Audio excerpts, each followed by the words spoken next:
Hey, it's Jamie from Guildbrook Farm. We're taking you along on our journey to become more self-reliant, and this is our off-grid cooking series, and today we're going to be making a backpacking pioneer breakfast on a Firebox stove.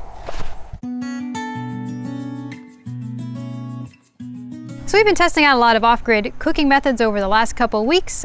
We got a lot of cool new tools that we've been working with, and one of the tools that we got was a Firebox stove.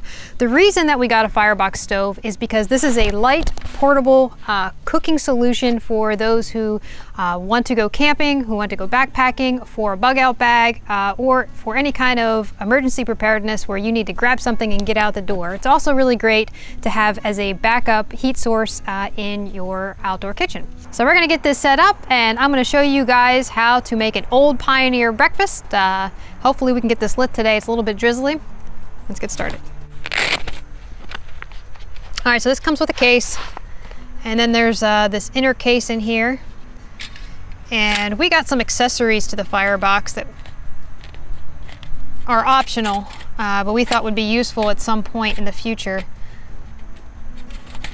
Let me get this out. It does snag on the bag a little bit.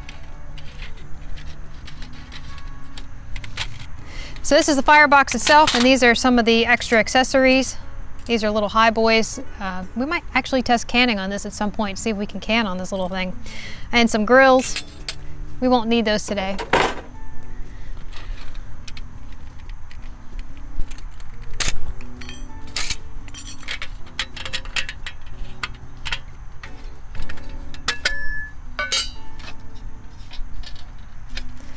All right, so this just opens up like this.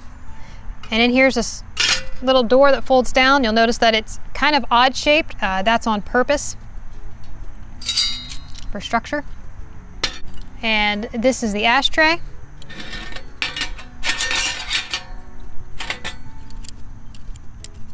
Now we light our fire in here, and then we're going to use these to support our pan.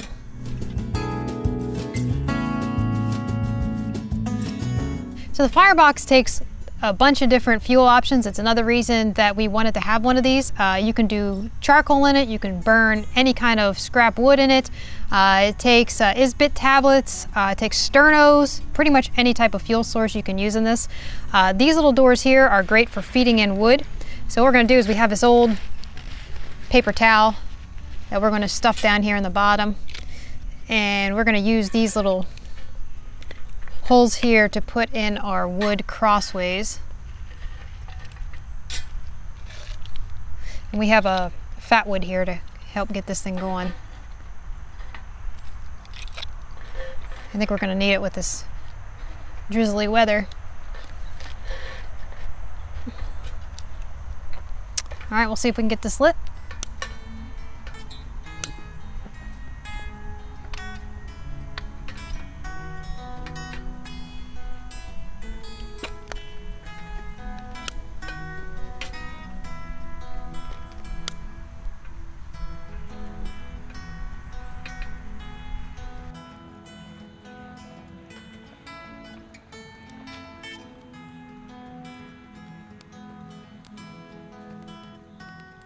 All right, we got our Firebox going despite the drizzle, and we're gonna get our pan on to get it warmed up. And you can see it sits right on there. All right, so the breakfast that we're gonna make today is going to be hoe cakes and bacon. This is something that the pioneers used to make all the time. Now, hoe cakes are called hoe cakes because they used to make them on a hoe. They would take, they would have a fire and some hot coals. They would take their hoe, put it right on the fire, pour their hoe cake right on there, and that's how they made hoe cakes. Modern day hoes are covered in paint and probably some other stuff that you wouldn't want transferred to your hoe cake, so we are not gonna make them on a hoe. We're gonna make them in a cast iron pan. But I'm gonna show you how to do it in a cast iron pan. And what we have here is our own homemade bacon. If you guys want to know how to make this, I'm going to leave a link up above.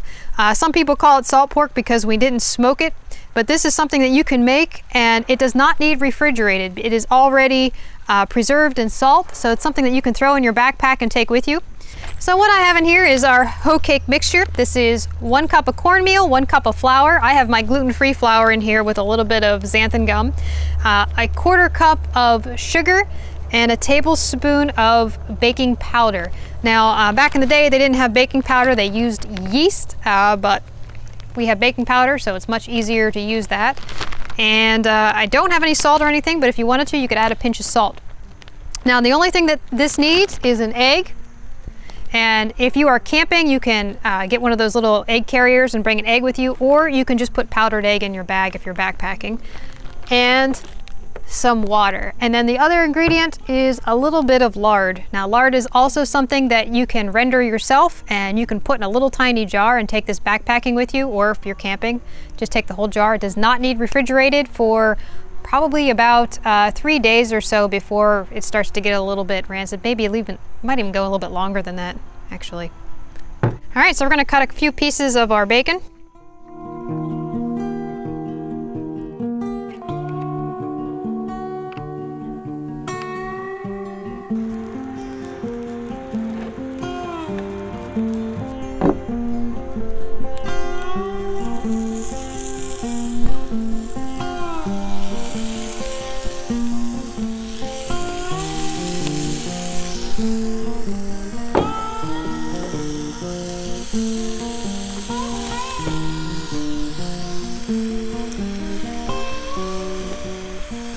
Now while that's cooking, we're going to prepare our hoe cakes. Now this is completely optional. You don't have to add the lard, or butter. You can bring butter if you want. Especially since we're cooking bacon in the pan first, so it's going to add, there's going to be some fat in the pan, but we're just going to add a little bit. And seal that up. And then my assistant here is going to massage that in a little bit.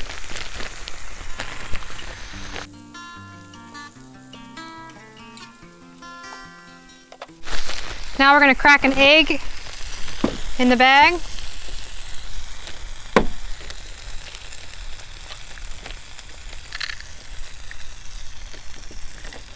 don't think I got any shell in there.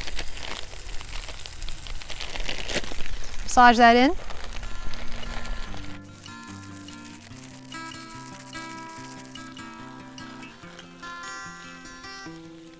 She's got it pretty mixed up. We're going to add anywhere between 3/4 cups and 1.5 cups of water. We're just going to add this slowly until it gets to a pancake batter-like consistency. So this is about 3/4 cup.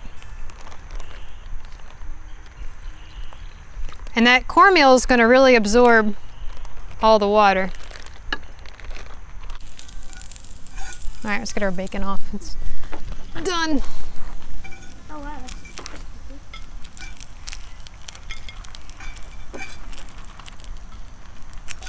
Someone wasn't paying attention to the bacon. Yeah. All right, now we're gonna make our corn cakes. You can see there's a lot of fat in there from the bacon. If you wanted to drain some of that off, you can. So if you didn't want to add lard to your batter, you don't have to.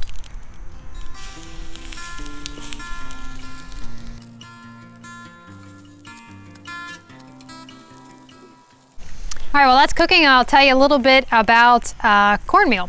So there is a difference between cornmeal and corn grits. Corn grits is just a little bit coarser of a grind, but it's basically the same stuff. Now, corn grits also goes by the name polenta, so if you go to buy that in a store, you can actually use that in this recipe. It's perfectly fine to use it. It's just gonna be a little bit chunkier pieces of corn in your batter. But if you wanted to make it into cornmeal, all you need to do is grind it a little bit finer. And I just threw mine in the Wonder Mill and put it on coarse grind, and now you have cornmeal.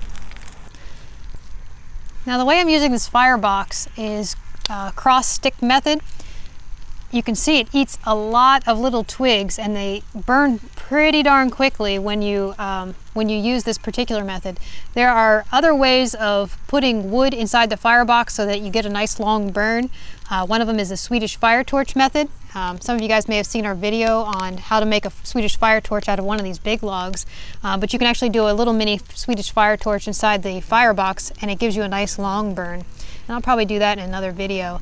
But we were just making a quick breakfast, so I didn't want to do a long burn this morning. So that's why you see me using a lot of little twigs.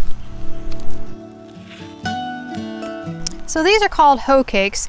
Now there are similar corn cakes that are actually much simpler to make than hoe cakes. Hoe cakes have the egg and the addition of flour, and they have the leavening ingredient and sugar in them.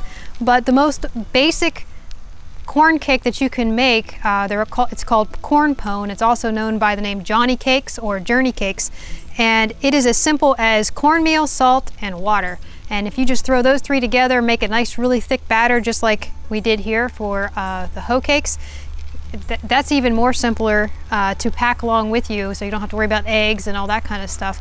But that might be another option for you if you guys are looking for something to quickly throw into your backpack or take with you to make a quick breakfast. We prefer this particular recipe just because it has a little bit more flavor. The kids like it a little bit better, but you know, as an option, that's something else that you can do as well. Totally burnt the bacon. Kids are gonna yell because I wasn't paying attention.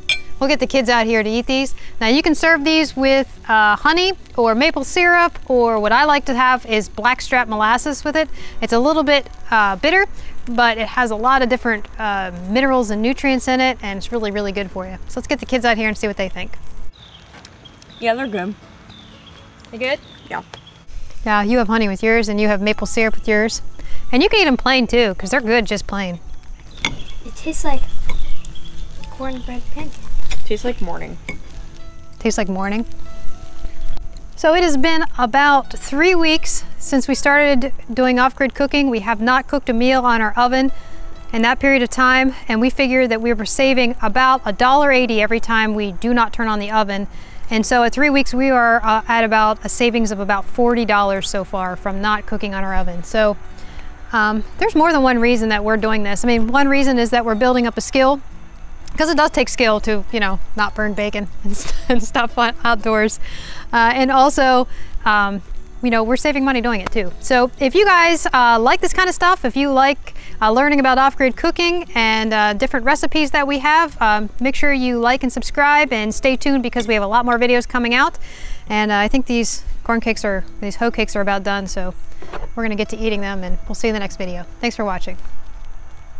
I'm gonna share with you guys an old pioneer breakfast that I read about in a lot of old recounts of pioneers who used to make breakfast because they ate. What the f